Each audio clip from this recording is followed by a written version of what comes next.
질문 하나 던져보겠습니다. 한국의 트롯 가수가 하지만 현재 음주운전으로 구속 수감된 채 재판을 받고 있는 가수 김호중 씨를 말합니다. 그 김호중 씨가 그가 세계 평화를 지킬 수 있는 인물이었나요? 아니면 지금 앞으로 그렇게 지킬 수 있는 인물이 될 수 있는 건가요? 네, 뜬금없는 질문을 던져서 죄송합니다만은 스토리는 자 이렇습니다. 뺑소니 혐의로 구속 상태에서 재판을 받고 있는 가수 김호중 씨의 그 일부 팬들이 그의 석방을 호소하는 이메일을 만들어서 보냈는데 어디다가 보냈느냐? 미국 대통령 선거 나서는 미국 대선 후보들에게 보냈습니다. 이게 이제 그렇게까지 할 일인가라는 그래서 그런 논란이 지금 일고 있는 그런 상황입니다. 한국의 일개, 일개라는 표현을 써서 좀 죄송합니다만은 미국의 대통령 선거 후보들이 봤을 때는 뭐 그런 생각할 수도 있죠. 일개 한국의 트로트 가수가 음주운전으로 구속돼 있는데 이거를 빼달라고 지금 그 선처를 해달라고 한국 정부 지도자급도 아니고 미국의 대선 후보에게 이게 보냈습니다. 이게 과연 그렇게까지 할 일인가? 자, 그리고 그 편지 내용은 뭐라고 해 있느냐 하면요. 그 내용을 보면 좀 관심이 되고 어찌 보면 좀 우습기도 하고 좀 그렇습니다. 그 내용을 전해드립니다. 김호중의 그 공식 팬 카페가 있는데 그 김호중의 그 팬 카페가 미국의 대통령 선거 후보자들에게 별님은 이게 이제 김호중 씨의 팬들이 부르는 김호중 씨의 애칭입니다. 애칭.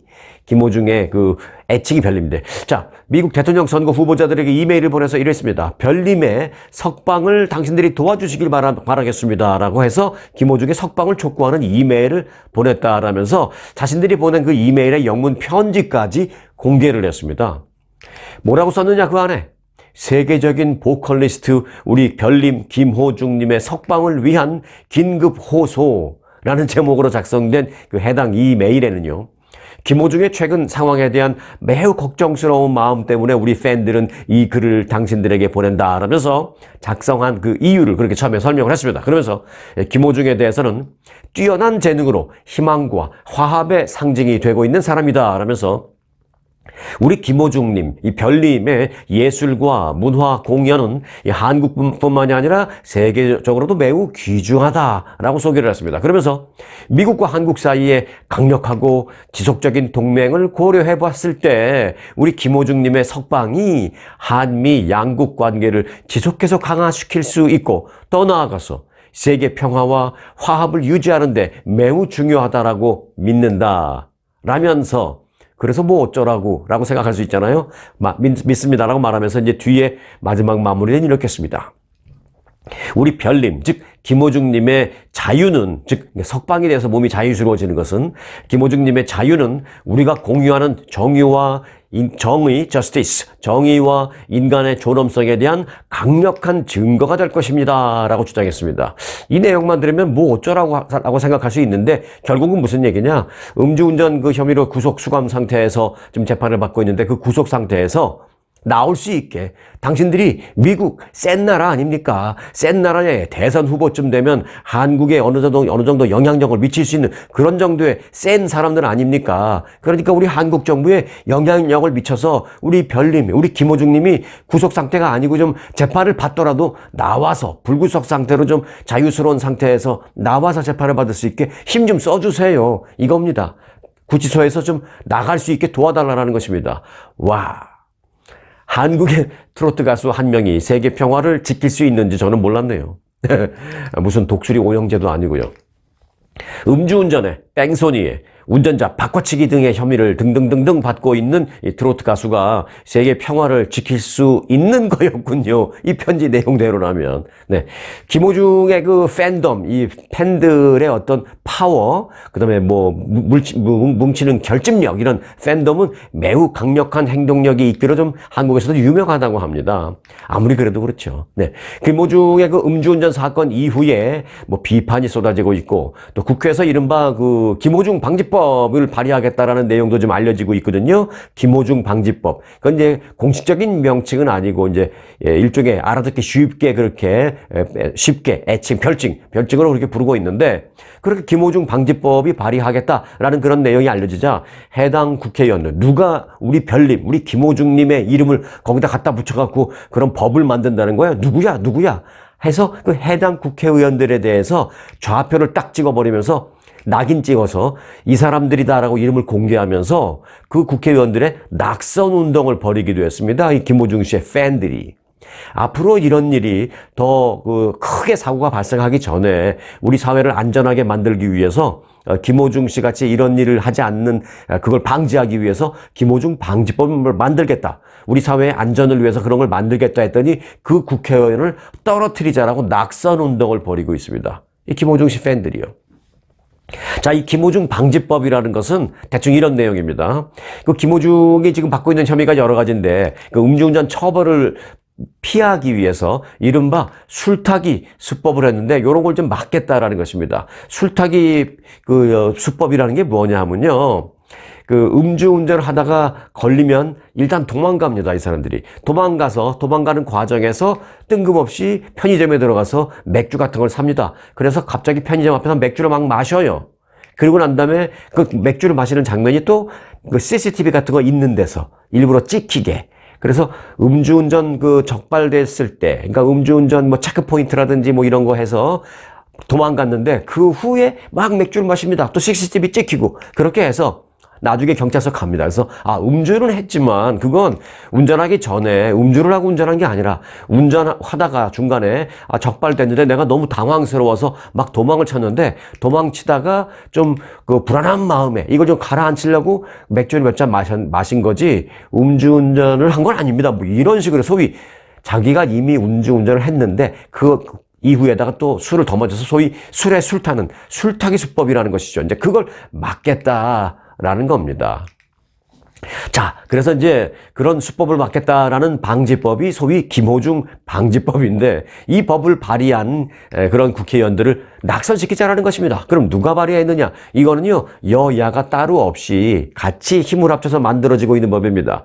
여당인 국민의힘의 박성훈 의원, 그리고 야당인 더불어민주당의 신영대 의원, 이 두 사람이 일단은 그 두 사람의 이름 대표 발의를 공동 발의를 한 것으로 알려졌습니다. 근데 이 두 사람이 김호중 씨 그 팬들 때문에 잘못하면 낙선하게 생겼어요. 이 사회를 위한 법 하나 만들어 놓고 낙선하게 생겼습니다. 그게 그만큼 무서운 게 이 김호중 씨의 팬덤이라고 합니다.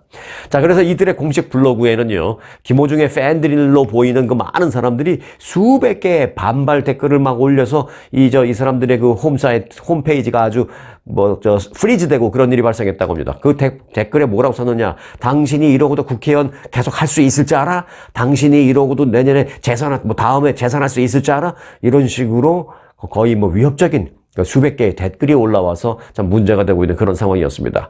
좋은 일 하고도 김호중 씨 팬들에게 그렇게 욕을 얻어먹고 있는 겁니다. 세죠. 네, 셉니다. 세계 평화를 김호중 씨가 지킬 수 있는지 없는지 저는 모르겠고요. 다만 세계 평화를 지키기에 앞서서 한국 사회의 평화를 위해서 자기가 지은 죄가 있다면 떳떳하게 처벌받고 지은 죄가 없다면 당연히 나오겠죠. 그리고 처벌받을 게 있으면 처벌받고 죄값을 치러야 한다면 죄값을 다 치르고 그러고 나서 그나마 좀 부족하나마 그래도 당당하게 다시 저는 부족하나마 여러분의 성원에 힘입어서 죄값을 다 치렀습니다. 그리고 처절하게 반성했습니다. 앞으로 두 번 다시는 그렇게 살지 않기로 정말 처절하게 반성했습니다. 라고 고백하고 다시 노래 부르는 당당하게 누가 노래 부르지 말래요. 다시 그렇게 당당하게 얘기하고 다시 노래 부르는 그런 모습을 보여줬으면 좋겠다라는 생각은 같습니다. 그가 세계 평화는 무슨 이 사태를 바라보는 그 개개인의 마음의 평화나 좀 지켜줬으면 좋겠는데 이미 이 사태를 바라보는 우리 일반 사람들 개개인의 마음의 평화는 이미 망가뜨려졌는데 세계 평화는 무슨 세계 평화요. 네, 여하튼 좀 오늘 논란이 되고 있는 얘기가 있어서 먼저 여러분들에게 뜬금없이 질문을 던지면서 소식을 전해드렸습니다. 여러분들이 이 소식을 접하면서 이 스토리를 접하면서 여러분들의 마음은 어떠셨는지도 좀 궁금하기도 하네요. 다음 소식입니다. 이 한국을 상징하는 음식 한 가지만 되라 그러면 뭐겠어요? 네, 바로 김치죠, 김치. 근데 그 김치가요, 한국에서 위기에 처해져 있습니다. 왜냐하면 기후변화 때문에. 이 기후가 매년 온도가 올라가는 그 기후변화 때문에 언젠가 한국이 배추를 생산할 수 없게 될 수도 있다라는 우려가 커지고 있습니다. 배추는 기본적으로 너무 더운 것보다는 약간 좀 그늘도 지면서 좀 서늘한 그런 기후에서 잘 자라는 성질이 있습니다. 그래서 보통 산악 지형에서도 배추가 더 잘 자랍니다. 그 연구에 따르면 기후변화로 인해서 한국의 더위가 심해지면서 한국이 언젠가는 배추를 재배할 수 없게 될 수도 있다는 것입니다. 자, 이 배추가 가장 잘 자랄 수 있는 배추 재배의 최적의 온도는 섭씨 18도에서 21도 그 사이라고 합니다. 물론 너무 추워도 배추가 막 얼어버려서 안 되지만 18도에서 21도 그 사이가 최적의 온도인데, 그런데 올해는 한국이요, 그 폭염이 연일 계속되면서 폭염이 사상 최장기간을 기록하는 그런 신기록을 계속 갱신했습니다. 뭐 30며칠을 계속 폭염이었다고 하죠. 25도가 넘는. 그래서 이제 한국의 그 여름 평균 기온이 25도를 넘어섰습니다. 18도에서 25도 사이는 언감생심, 평균 기온이 25도를 훌쩍 넘어버렸습니다. 그래서 실제로 그 배추 재배 농민이랄까, 그리고 이제 뭐 김치 제조 회사랄까요, 이런 사람들이 말하기를 한국에서 그 배추 품질은 매년 나빠지고 배추의 재배량은 매년 줄어들고 그렇다고 합니다. 전문가들은 온도가 높아지면 배추의 그 고갱이가 상하고 뿌리가 흐물흐물해지기 때문에 이런 상황이 계속되면 한국은 그 여름에는 배추김치를 포기해야 할 그런 상황이다라고 말하고 있습니다. 통계청 자료에 따르면 작년에 재배된 그 고랭지 배추의 면적은요, 20년 전에 비교를 해봤을 때 이제 고랭지 배추 조금 그 서늘한 위쪽에서 재배하는 거 20년 전과 비교해보면 그 고랭지 배추의 재배 면적이 절반도 되지 않았다라는 것입니다. 반토막 난 거죠. 재배할 수 있는 면적이 그만큼 계속 위로 올라가야만 되니까. 올라가는 것도 한계가 있으니까요. 날씨가 더워지니까 더 올라가서 재배하고 더 올라가서 재배하고 이제는 점점 더 고랭지 배추를 재배할 면적이 없는 겁니다. 농촌진흥청에 따르면 이 기후변화로 인해서 향후 25년 동안 앞으로 배추 경작의 면적은 더 극적으로 드라마틱하게 줄어들 것으로 예상된다고 합니다. 그래서 이제 결국 지금부터 한 5, 60년 정도 지나면 한 2008, 90년, 2080년, 늦어도 한 2090년 무렵이 되면 한국에서는 아예 배추를 재배할 수 없을 것으로 전망된다고 합니다. 참, 김치의 나라 한국이 그 김치를 만드는 배추를 재배하지 못할 그런 날씨로 그 나라가 돼버리는 그런 셈입니다. 거의 이제 동남아 날씨가 거의 돼버렸다라고 저는 생각합니다. 자, 그래서 이제 배추 재배가 안 되면 어떻게 되느냐? 배추 재배가 더 줄어들게 되면 결국에는 중국산 수입 김치가 대한민국의 식탁을 완전히 점령할 그런 날이 올 수도 있다라는 전문가의 우려스러운 그런 얘기가 나오고 있습니다. 자, 미국에 거주하는 한인은요, 본국에 거주하는 한국인보다 기독교인 비중이 2배나 높은 것으로 나타났습니다. 그러니까 한국에서보다 이곳 미국에서 우리 한인들이 기독교인들이 더 많은 거예요. 특히 이제 한국에서 태어나서 이곳 미국에 온 이민자들, 뭐 저 같은 분, 저 같은 사람, 여러분 같은 분들, 이런 그 이민 1세들은요, 한인이 그 미국에서 태어난 2세 한인보다도 그 기독교 성향이 훨씬 강한 것으로 조사가 됐습니다. 여론조사기관 퓨 리서치 센터 조사 결과 미국에 거주하는 한인의 종교는 기독교인이 무려 59%, 그리고 무교가 34%, 무교도 생각보다 많죠. 불교는 생각보다 좀 적네요. 3%로 나타났습니다. 반면에 본국에 거주하는 한국인의 종교는 기독교가 32%, 이곳 미국에서는 기독교가 59%였잖아요. 근데 한국은 현재 기독교인이 32%, 무교가 훨씬 더 많은 52%, 그리고 불교가 좀 많죠. 여기선 그래도 어느 정도 14% 이렇게 나타났습니다. 자, 퓨 리서치 센터는 미주 한인이 본국의 한국인보다 기독교 성향이 2배나 높은데 그 이유를 굳이 분석해 보자면 이민사회의 특성상 어떤 네트워크를 형성해야 되는 면, 그래서 아무래도 교회에 가면 그 네트워크가 형성되잖아요. 교회라는 특성상 이제 사회가 형성되고 단체가 형성돼서 이제 그런 어떤 소속감 같은 것도 있고 그런 특성, 그런 것도 있고, 또 미국 내의 기본적인 종교적인 배경이 기독교를 기본으로 해서 이제 만들어진 나라가 이제 미국이니까 그런 미국 내의 전반적인 사회적, 종교적 배경, 뭐 이런 등등이 이유가 될 수 있을 것 같다. 그렇게 이제 분석을 했습니다. 정치권 소식을 좀 들여다볼까요? 자, 민주당 부통령 후보, 동네 아재로 유명하죠. 팀 월즈 미네소타 주지사. 지금 뭐 열심히 선거운동을 지난주부터 하고 있습니다. 자, 팀 월즈 주지사의 그 선거 유세 차량이 어제 그 교통사고를 당했습니다. 뭐 결론부터 말씀드리면 큰 부상자는 다행히 없습니다. 그리고 이제 월주 주지사는 다치지 않았습니다. 여러 대의 차량이 쭉 가는데 팀 월주 주지사가 탄 차량은 괜찮았고 그 맨 뒤에 따라오는 뭐 기자들도 좀 타고 있고 스텝진도 좀 타고 있는 그런 차량에 좀 문제를 당했습니다. 팀 월주 주지사는 이제 다행히 그 사고 차량에 얽히진 않았는데 어제 그 팀 월주 주지사를 태우고 위스콘신주 밀워키에 노동위원회 행사로 이동하던 그 차량 행렬 중에 그 한 4-5대가 가는데 그 후방에 있던 승합차 3대가 일반 승합차 3대가 고속도로에서 사고를 당했습니다. 이제 추돌 사고를 당한 거죠. 승합차에는 캠프 직원들과 그리고 기자들 몇 명이 타고 있었다고 합니다. 그런데 이 중에 몇 명이 가벼운 경상을 입은 것으로 알려졌습니다. 팀 월주 주지사와 부인이 탄 차량은 맨 앞쪽에 있어서 이 사고를 피했고요. 사고를 당했다는 소식을 듣고 일단은 행선지로 계속 이동을 해서 거기에 도착해서 이제 팀 월주 주지사가 전화로 이제 상황을 파악한 그런 내용입니다. 카멀라 해리스 부통령도 이제 사고 내용을 즉시 보고 받았고요. 해리스 부통령은 이후에 월주 주지사에게 전화를 걸어서 상황을 파악하고 다들 괜찮냐 이제 물어보고 했다라는 것입니다. 팀 월주 주지사는 이제 선거 캠프에 도착한 후에 그 병원으로 가서 나중에 병원이 어디로 갔냐, 우리들, 이 친구들 다 어디로 갔냐 해서 병원에 가서 이제 병문안을 했고, 다행히 큰 부상은 아닌 것으로 알려져서 일단 선거 유세 일정은 그대로 진행이 됐다라는 얘기인데, 하마터면 좀 큰 사고를 당할 뻔 했다. 뭐 그런 말씀을 드립니다.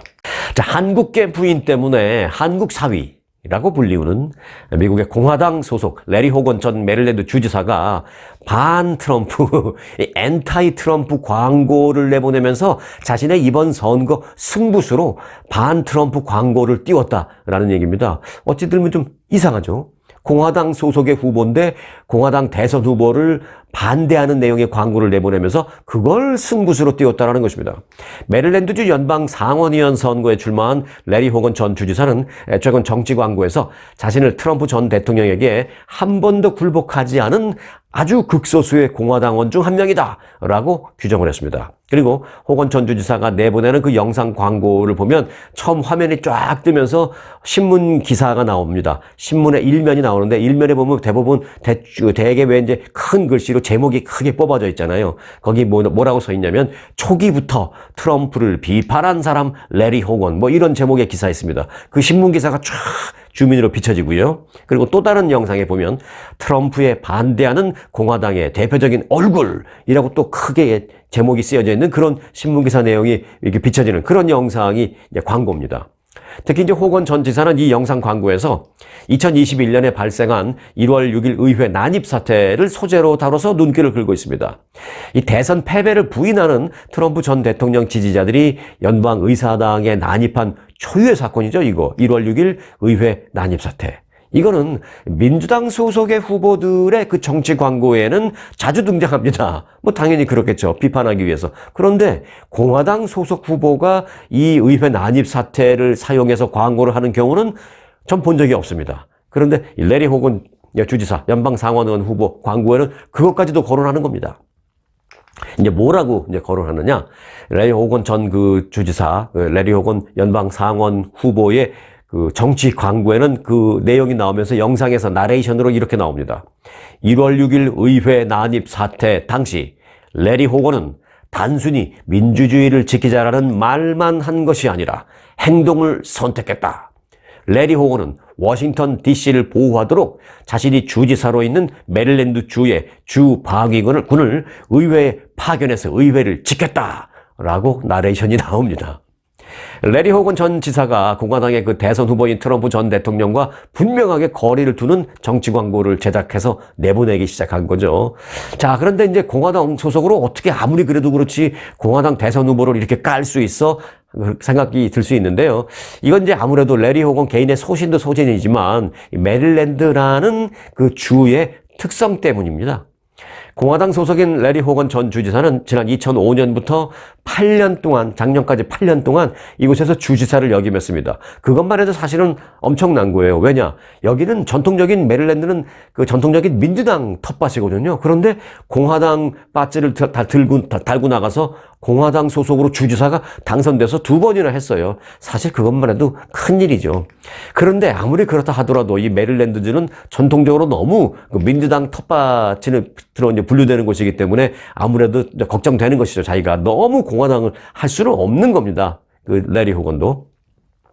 메릴랜드 주를 보면요, 민주당 당원과 공화당 당원의 비율을 굳이 본다면 한 2대1 정도의 비율로 민주당이 아주 강세를 보이고 있는 것입니다. 이 같은 그 지역의 선거에서 승리하기 위해서는 소속 정당인 공화당뿐만이 아니라 중도층과 또 일정 부분 민주당의 유권자까지 표까지도 받아야 됩니다. 민주당 표를 외면해서는 절대 이길 수가 없습니다. 실제로 주지사 선거에서 승리했을 때도 상당수 민주당 유권자들이 저 사람은 공화당 소속이지만 상당히 온건하고, 그리고 정책이나 하는 이런 것들은 내가 민주당이지만 나하고 상당히 맞는데 내 생각하고 좀 맞는 면이 많이 있네. 아무리 뭐 당을 떠나서 저 사람 정책에 나는 지지를 해서 민주당 유권자들이 상당수 투표를 했습니다. 그래서 공화당 소속으로 주지사에 당선을 2번이나 한 거고요. 그래서 이번에도 마찬가지로 민주당 그 유권자들의 표를 갖고 와야 되기 때문에 그런 광고를 내는 겁니다. 공화당 내의 온건 보수층의 목소리를 대변해 왔다라는 평가를 받고 있는 레리 호건 전 지사. 연방 상원의원 선거에서도 선전을 지금 일단은 하고 있다라는 평가를 할 수 있습니다. 지난달 중순에 여론조사가 있었는데요. 메릴랜드 유권자 1250명을 대상으로 조사한 결과에 따르면 레리 호건 전 주지사와 민주당 소속의, 여긴 민주당 텃밭인데 민주당 소속의 앤젤라 엘서 브룩스라는 후보 지지율을 보니까 똑같이 46대 46 무승부 동률을 기록하고 있습니다. 민주당 텃밭 지역에서 아무리 여기서 주지사를 했다 하더라도 민주당 텃밭 지역에서 공화당 배지를 달고 여기서 이제 상원 나갔는데, 그래도 일단 지금 중간 평가지만 46대 46 무승부를 기록하고 있다라는 것은 앞으로 이제 한 달 반 정도 남았는데 앞으로 더 좋은 성과를 낼 수 있을 것 같다라는 기대감을 충분히 가져볼 수 있는 그런 선전하는 모습을 보이고 있는 그런 상황입니다. 자, 트럼프 전 대통령 얘기를 빼놓을 수가 없죠. 네, 트럼프 전 대통령이 어제 화보집을 발간했습니다. 사진 화보집. 트럼프 전 대통령은 어제 발간한 그 화보집에서 자신의 재임 중에 있었던 김정은 북한 국무위원장과의 정상회담에 대해서 이렇게 말했습니다. 진정한 변화가 실제로 가능하다는 것을 입증한 회담이었다라고 설명을 자신이 직접 덧붙였습니다. 김정은 국무위원장과 정상회담하는 사진들 밑에 트럼프 전 대통령은 그 자신의 재임기에 진행한 그 각국 국가들 정상들과의 외교, 일종의 정상회담이죠. 그런 것과 또 지난 7월에 유세 도중에 있었던 그 피격 사건 등 퇴임 이후 또 지금까지 최근까지의 그 재임 중 또 퇴임 이후 지금까지 여러 가지 사건 사고 또는 업적 이런 것에서 그 중요한 이벤트를 담은 사진집, 소위 화보집을 했는데 그 화보집의 이름은 미국을 구하라, Save America라는 이름의 화보집을 어제 발간했습니다. 그런데 이제 여기에서 김정은 북한 국무위원장과의 그 3차례 회동했던 사진 무려 10장을 실었습니다. 무려라는 표현을 제가 쓰는 것은 어떤 한 이벤트에 사진을 10장씩 쓴 건 없었기 때문입니다. 보통 한두 장, 두세 장으로 넘어가죠. 왜? 종류가 너무 많으니까, 게재해야 될 사진이 너무 많으니까. 그런데 김정은과의 정상회담 사진은 10장이나 썼습니다. 그래서 사진 설명도 자신이 직접 이제 다른 것으로 알려졌습니다. 트럼프 전 대통령은 2019년 2월 하노이에서 열린 2차 북미 정상회담 사진을 딱 해놓고 그 밑에는 설명을 뭐라고 붙였냐면요. 김정은 위원장은 그의 주민을 위한 새로운 안보와 번영의 영광스러운 새 시대로 이끄는 지도자로 기억될 전례 없는 기회를 가졌다라고 적었습니다. 조금 길긴 하죠. 자, 여하튼 그리고 또 붙였어요. 사진 설명을 붙였다 한 줄 더 썼어요. 우리의 전례 없는 회담, 미국 대통령과 북한 지도자 간의 첫 회담은 진정한 변화가 실제로 가능하다는 것을 입증했다.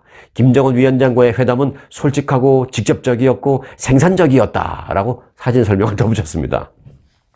좋은 말을 많이 이제 써 놓으셨는데 사실 그 사진 설명으로 본다면 좀 길다라는 생각이었습니다. 이게 무슨 기사 같으면 충분히 그렇게 다 쓰지만 보통 이제 사진을 놓고 밑에다가 사진 설명하면 한 줄?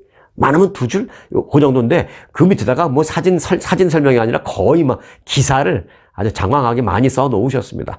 여하튼 근데 이제 그 양이 길다라는 것도 길다라는 거지만 그 내용이 조금 좋은 말을 너무 많이 갖다 붙이다 보니까 조금 무슨 말인지 좀 알아듣기 좀 혼동되는 뭐 그런 게 있는데 조금 사진만 봐도 한 번에 알 수 있는 그런 상황이잖아요. 보통 사진이라는 게 그거잖아요. 사진 한 장으로 모든 걸 설명할 수 있는 그게 바로 이제 그 기사성 사진 또는 화보성 사진 뭐 이런 게 그런 거잖아요. 근데 그 사진 한 장으로도 충분히 할 수 있음에도 불구하고 그 밑에 아주 긴 설명으로 하니까 조금 아쉬움이 있었는데 좀 더 간결하고 좀 더 임팩트 있게 사진 설명을 좀 붙여놨으면 어땠을까 하는 그런 약간의 아쉬운 생각이 들기도 했습니다.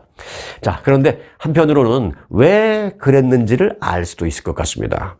트럼프 전 대통령은요, 이 화보집에서 그 많은 것을 소개했는데, 이 화보집에서 소개한 그 정상 외교 가운데, 김정은과의 북미 정상회담에 상당한 분량을 할애했습니다. 사진의 개수도 그렇고요, 사진 설명의 길이도 그렇습니다. 결국 이제 김정은과의 외교를 자신의 그 중요한 업적, 꽤 상단에, 이제 본인이 스스로 생각할 때, 나에겐 이런 업적이 있어 라고 이제 누구나 다 생각할 수 있잖아요. 이만큼의 업적이 있어 라고 본인이 생각하고 있는 쭉 그 업적 리스트 꽤 상단에 김정은과의 그 북미 정상회담을 놓고 있음을 잘 보여주고 있다는 것을 우리가 알 수 있습니다. 자, 사진 중에는 2019년 6월 판문점에서 군사 분계선을 그 사이에 둔 채 악수하기 위해서 이제 북미 정상이 서로 손을 쑥 내밀면서 이제 악수하는 그런 장면도 그 사진으로 올라가 있고요. 또 함께 군사 분계선을 넘어서 북한 땅으로 잠시 이게 발걸음을 하나 이제 건너가는 거죠. 요만한 그 돌 위를 딱 넘어가면 북한, 여기로 오면 남한. 거기 이제 넘어가서 사진을 찍은 그런 장면, 뭐 요런 것도 화보집에 실었습니다. 아주 북한 그 김정은과 관련된 것은 아주 디테일하게 사진도 많이 게재했고 설명도 아주 장황하게 길게 많이 했다라는 것을 보면 어떤 생각을 갖고 있는지를 우리가 알 수 있는 그런 대목이었습니다. 자, 오늘 영상은 김정은과 사진을 찍은 것을 화보집에 많이 넣은 트럼프 전 대통령의 화보집 발간 미국을 구하라 Save America라는 화보집을 소개를 하면서 마쳐드리겠습니다. 오늘 영상 마칩니다. 대통령상 수상에 빛나는 초특급 아주 투어 모국 관광. 아주 모국 관광의 인기 비결은 전 일정 5성급 호텔의 럭셔리 숙박. 아주만의 27인승 VVIP 버스. 엄선된 맛집들이 선사하는 최고의 식사. 고객들의 표정이 증명하는 아주 단독 모국 관광은 그 누구도 따라할 수 없는 최고 인기 관광입니다. 건강검진도 모국 관광과 함께 하시면 훨씬 더 편리합니다. 모국 관광도 역시 아주 좋은 아주 투어.